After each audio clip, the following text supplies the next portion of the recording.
Okay guys, just an update. Hatch is gone, or off. I'm gonna wear it like that. It's in my car.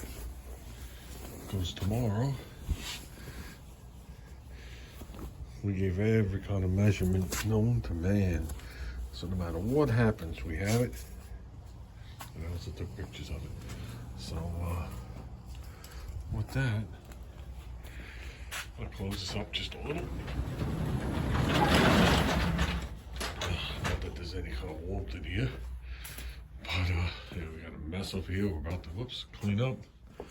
Working on the van. Van had bad gas in it.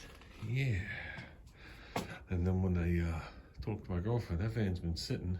It's been sitting here 10 months. It was sitting by a house by a year and a half, 2 years. So what I took out of the van was not identifiable as gas. I'll tell you that right now. What I did was, and I got to grab it off there, is I have the fuel pressure tester. I made videos, I didn't post them.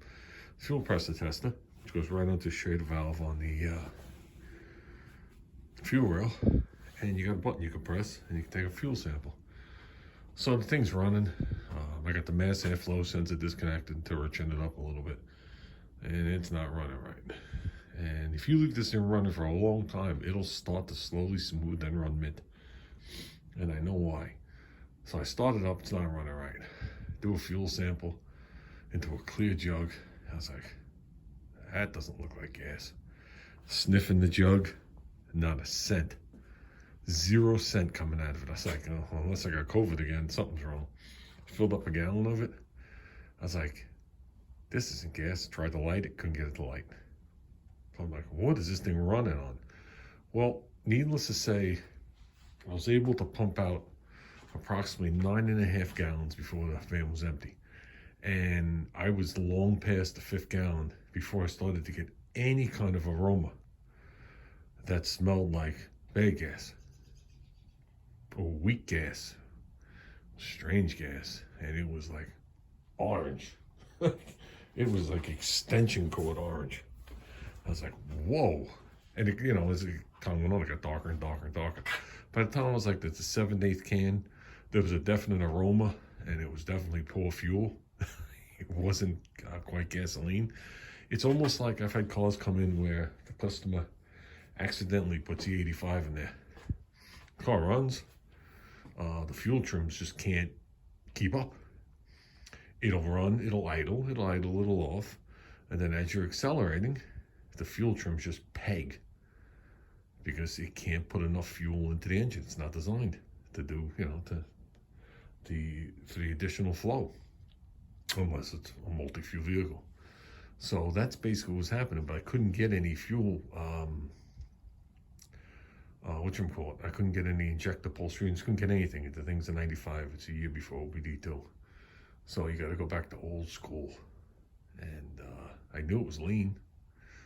Okay, I knew originally I had a misfire. I took care of that, and I knew after that it was just lean. And it does recirculate itself, so I felt if it ran long enough, it circulated that, what I'm going to say is water, or very close to water. And I'll tell you why in a minute. And the gasoline together, and that's why it started to smooth. Fuel pump, steady as can be. Okay. You pull off the regulator, it would spike right to 50, accelerate, spike right up, steady as can be, no problem with the fuel. So that didn't mean the fuel filter's not plugged, nothing. Plenty of flow coming out. But the gasoline we have here has up to 15% ethanol in it. Ethanol is alcohol. Alcohol absorbs moisture. So what I did find out the other day, before I even started working on it, is the gas cap was loose. Now, it also has a gas door, and it's very, very highly unlikely water from outside got in. But if you do any research with this fuel, it'll suck the moisture right out of the air. So you leave the gas cap loose for 2.5 years, and I think that's pretty much what we had. We had some evaporation. I don't know how much gas was in it to begin with. I don't have a clue.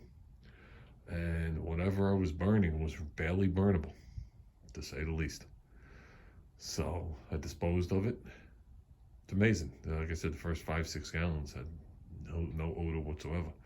And I kept pouring some on the concrete and flicking matches on it. I couldn't get it to go off. I did videos years ago where I had contaminated gas with diesel. Okay, and I lit it off. I think it was called contaminated fuel test or something I did. It was years ago. I was at my other house. And you could see the two flame fronts.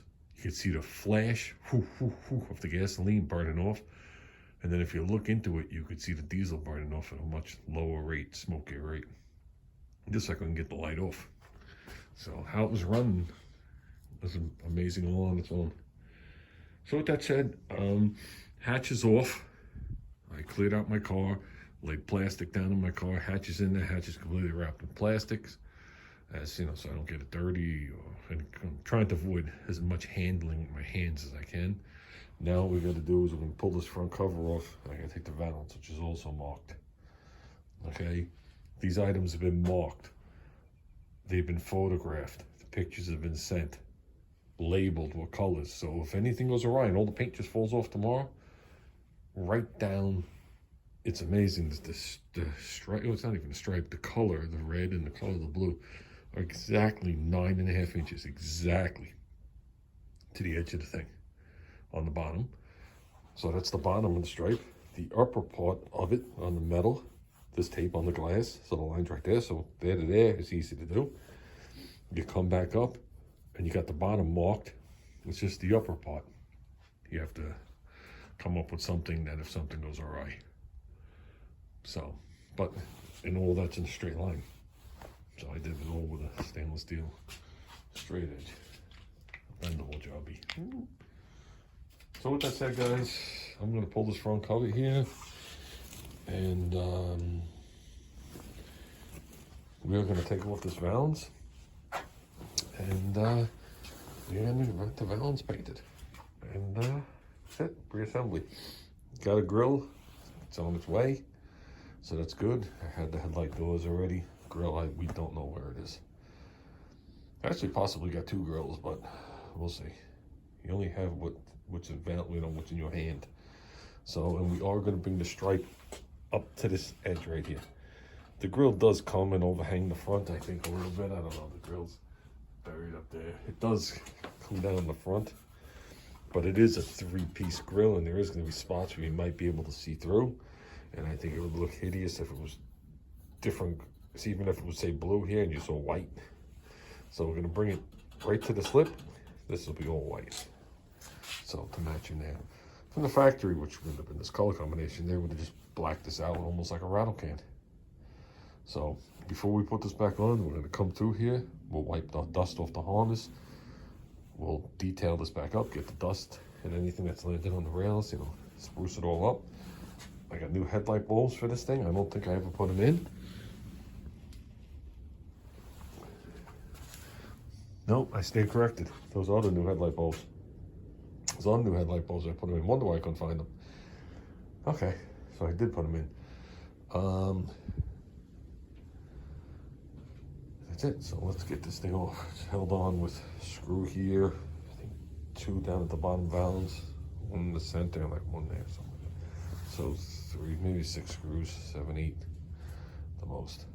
So let's get it on. It's cold.